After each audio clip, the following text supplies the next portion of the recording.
For decades, the world was told that Padre Pio's final warnings were sealed, forgotten, or far too dangerous to ever see the light of day.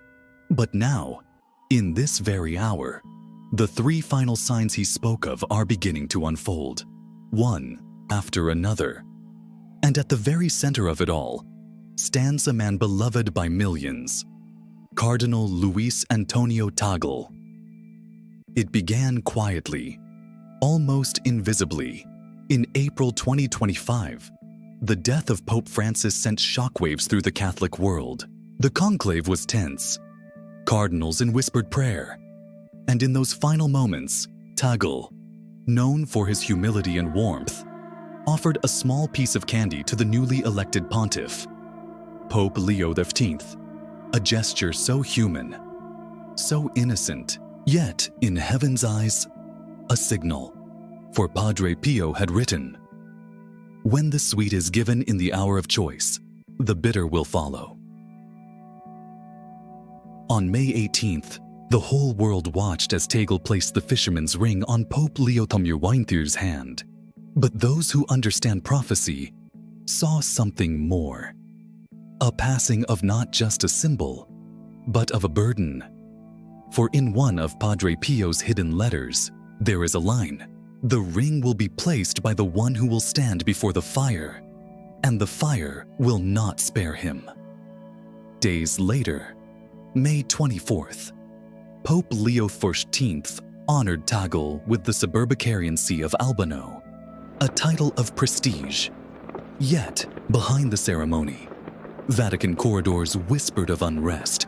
Some spoke of secret gatherings, others of visions seen in the Pope's private chapel.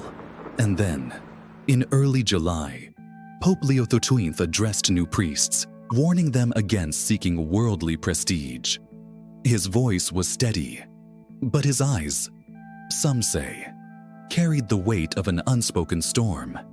And here, now, the first of the three final signs has begun. Padre Pio wrote that the first sign will come when the shepherd warns the young, not of wolves, but of the temptation to become one. The Pope's warning was not random. It was the bell tolling in the spiritual realm. The second sign, still unfolding, involves a cardinal of the East who will be tested by the kiss of peace and the wound of betrayal. Many in the Vatican cannot ignore that Tagle, the gentle son of Asia, now walks a path lined with both admiration and suspicion. Some say documents have been sealed in the apostolic archives, marked with his name. Others whisper that his role in the conclave holds a secret. Only two men on earth truly know. And the third sign, the one Padre Pio called on the Great Separation, has yet to fully break into the light. But already, the church trembles. Clergy speak of strange divisions, visions of a torn net, and the cry of fishermen who cannot bring their catch to shore. The faithful are sensing it too, an invisible line being drawn, forcing hearts to choose. Do not mistake this for politics. This is prophecy in motion. The hour is late. What was hidden is being revealed. What was sealed is being broken open. And the names now rising on the lips of prophets are the very names you see in the headlines. The Vatican skyline still glows in the Roman sun, but in the spirit, clouds are gathering. The Holy See stands at a spiritual crossroads, and somewhere, in a quiet chapel, the man once known as the Smiling Cardinal kneels before the Blessed Sacrament, perhaps remembering the words spoken to him by the new Pope in a voice only heaven could have inspired. "Luis, the fire is coming, and you must walk through it, because the signs are manifesting, the warnings are alive, and the faithful must decide whom they follow, not by sight, but by truth." This is the voice of warning. This is the hour of decision. This is the time of separation. And it has already begun. And so, the world thinks it sees calm, but in truth, The storm has already entered the walls of the Holy City. The marble halls of the Vatican echo with footsteps that do not belong to pilgrims, but to messengers carrying sealed envelopes, to rooms where the curtains are drawn, and the crucifix seems to watch in silence. The second sign, Padre Pio's most mysterious warning, has begun to stir in the shadows. A cardinal of the East, tested by the kiss of peace and wounded by betrayal. For years, these words were thought to be symbolic. But now, the symbolism has become flesh. Cardinal Luis Antonio Tagle, the gentle shepherd, the smiling son of Asia, now stands in a place where every handshake may carry a dagger, and every embrace may hide a chain. There are whispers of a meeting, not public, not recorded, between Tagle and Pope Leo XIV, deep within the Apostolic Palace. After midnight, a single candle lit the room. The Pope's voice was low, urgent. "Luis," he said, "there are forces moving, not from without, but from within. Be watchful." And Tagle, with eyes both sorrowful and determined, replied, "Holy Father, I have already felt their breath on my neck, for in the College of Cardinals, unity is preached, but division is brewing. Secret factions, old alliances formed in conclaves past, now awaken with sharpened intent. Some see Pope Leo XIII as a reformer chosen by heaven. Others see him as a threat to their power. And in this clash of powers, Cardinal Tagle has become the hinge, the one whose movement could swing the Church toward purification or toward chaos. The signs are multiplying. Reports, unconfirmed but persistent, speak of strange incidents during Mass. Chalices trembling without touch, candles extinguishing in still air, priests struck with sudden illness during the consecration. Many dismiss them as coincidence, but those who remember the writings of Padre Pio know these are tremors before the earthquake. The bride of Christ, the Holy Catholic Church, is being purified, not gently, but through fire. Her garments, soiled by centuries of scandal, compromise, and sin, must be washed in the blood of her martyrs. And the washing has begun. And now, in the midst of this, comes a heavenly surprise. For on the Feast of the Transfiguration, a letter believed lost for decades has resurfaced in the Vatican archives, addressed simply, "To the shepherd who will stand at the gate of separation." The handwriting matches that of Sister Lucia of Fatima. In it, she writes, "When the East kneels before the West, and the West bows before the East, the great trial will open, and the fisherman will choose between two seas. Theologians are already debating its meaning, but among those who serve in the Pope's inner circle, there is no debate. They believe the letter speaks of now, of this very hour, of a Pope standing between two worlds, and of a cardinal from the East, whose loyalty will decide the fate of millions of souls." And here lies the twist. Padre Pio's three final signs were not simply warnings. They were a map that ends at the moment when the Church must choose to remain the spotless bride or to become a harlot to the powers of the age. And every day, the hour draws closer. Every whisper in the Vatican, every guarded look across the papal table, every headline that seems too strange to be real is part of the approaching storm. The spiritual battle has reached the heart of the papacy. The angels are on the walls, the demons are in the corridors, and the remnant faithful are on their knees.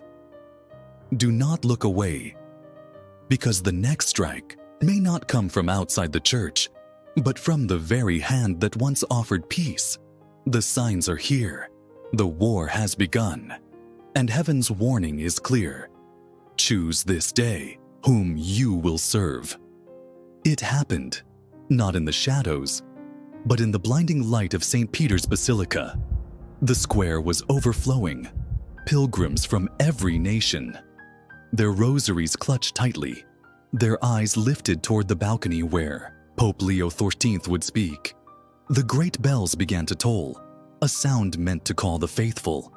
But on this day, the toll was heavy, almost mournful, like a warning from heaven itself.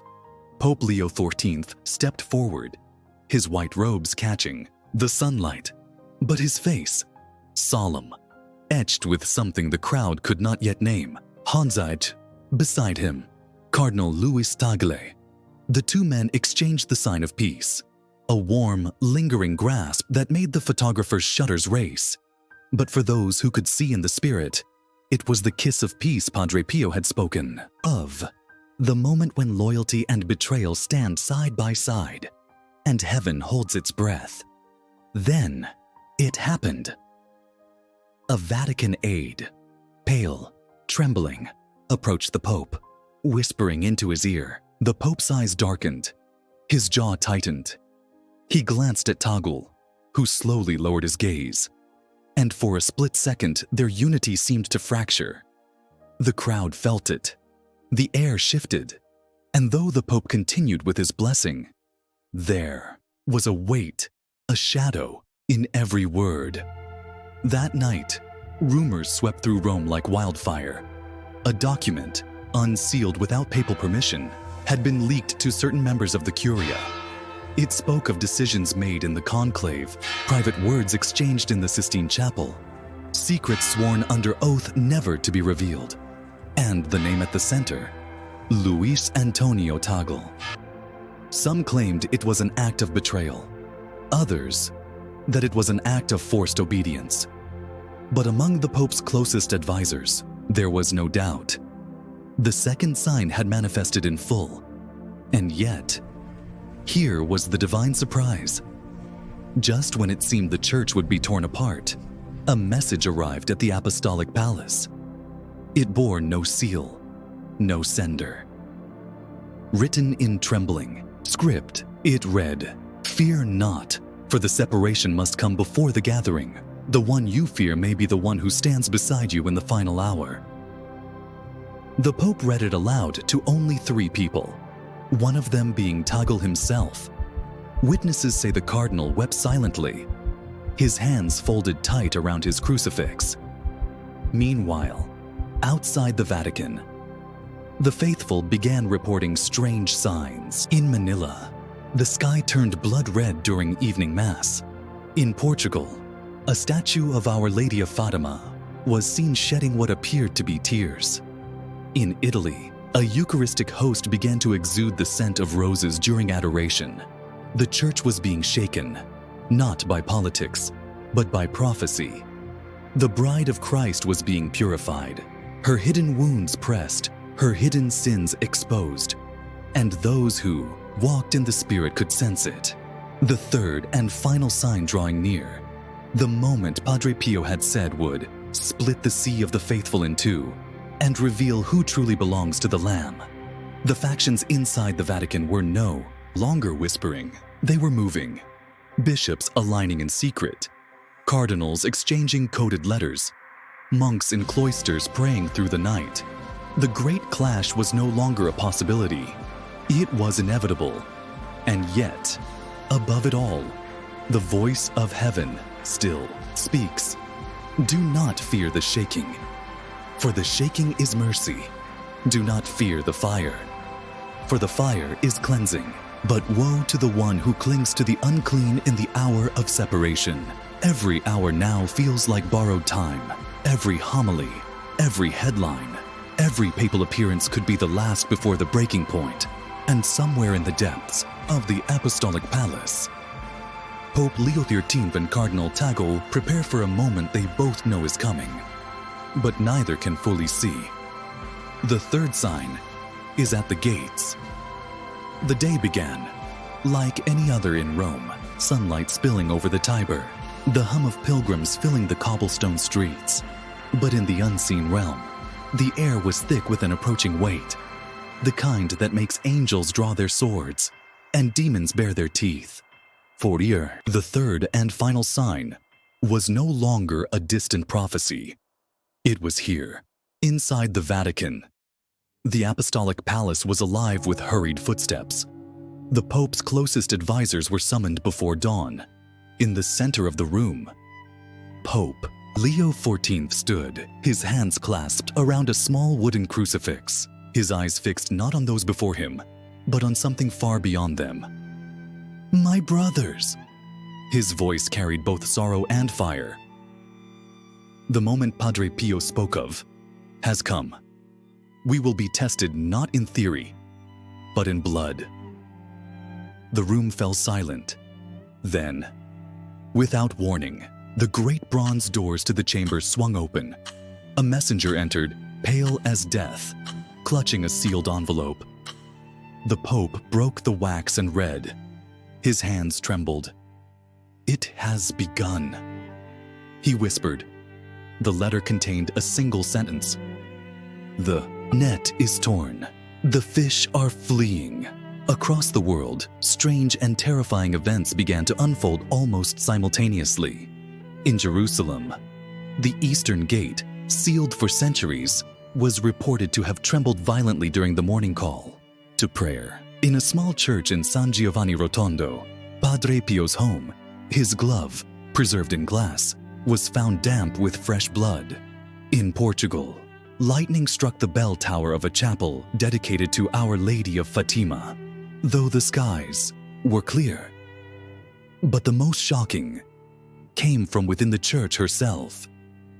A private gathering of senior cardinals, called Without the Pope's Blessing, had issued a document declaring their concern for the direction of the papacy. The names on that document were not strangers. They were the same men who had once cheered Leo XIV's election. And among them, one name made the walls of the Apostolic Palace shake: Luis Antonio Tagle. The Pope stared at the list, his heart heavy. Could it be true? Could the man who had placed the fisherman's ring on his finger now stand among those ready to tear it away? Or was Tagle himself caught in a web spun by darker hands? In the spiritual realm, the bride of Christ was standing at the altar, her veil torn, her gown stained, as heaven and hell prepared for the final battle over her soul. And then came the divine twist. Just as the Pope prepared to confront Tagle, a nun from the Carmelite convent in Coimbra, the same order where Sister Lucia had lived, arrived at the Vatican unannounced. She carried a folded parchment, brittle with age. She claimed it had been hidden in the false bottom of Sister Lucia's prayer desk for decades. On it, the final lines of what appears to be a continuation of the third secret of Fatima. When the East is named a traitor, and the West is called a tyrant, know this: the shepherds are being weighed. One will be accused, one will be struck, and one will remain to open the gate for the king. The Pope's hands shook as he read it, and for the first time in weeks, a faint smile touched his lips. He looked up at the nun. "Tell me, daughter, who is the one that remains?" She answered simply, "Holy Father, it is the one who walks through fire and is not burned." The Pope rose from his chair.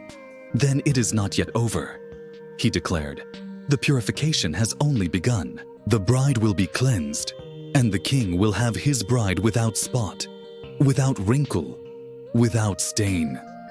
Outside, the bells of St. Peter's began to toll, not in alarm, but in defiance. The city could feel it. The faithful could sense it. The unseen armies of heaven and hell had taken their positions. The third sign was not just a warning.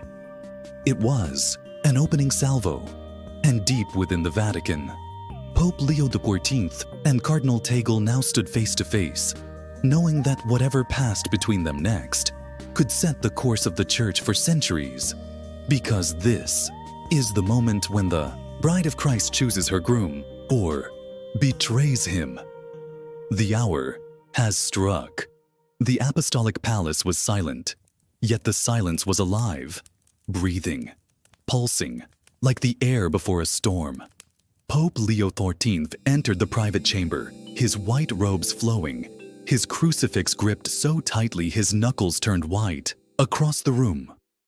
Cardinal Luis Tagle stood, his eyes calm, but shadowed with the weight of 1,000 unspoken things. For a moment, they simply looked at each other. Two shepherds, standing on opposite sides of a line heaven had drawn. Luis, the Pope's voice was steady, but it carried the ache of a father confronting a son. "They say you've turned against me." Tagle's reply was a whisper that cut like a blade. "Holy Father, they say many things, but not all come from God." The tension thickened. Outside, the bells of St. Peter's rang, but with each toll, the sound seemed darker, heavier. Pope Leo stepped closer. "The third sign is here. The net is tearing. The bride is bleeding. And you, Luis, are standing where prophecy said you would." Tagle's eyes glistened, but there was no retreat in them. "If I must walk through fire, I will. But you know, Holy Father, sometimes fire does not destroy. Sometimes it reveals." In that instant, the air in the chamber shifted. A sudden gust blew through the closed windows. The candle on the Pope's desk flared high, then burned blue. The crucifix between them seemed to tremble. Both men knew heaven was listening.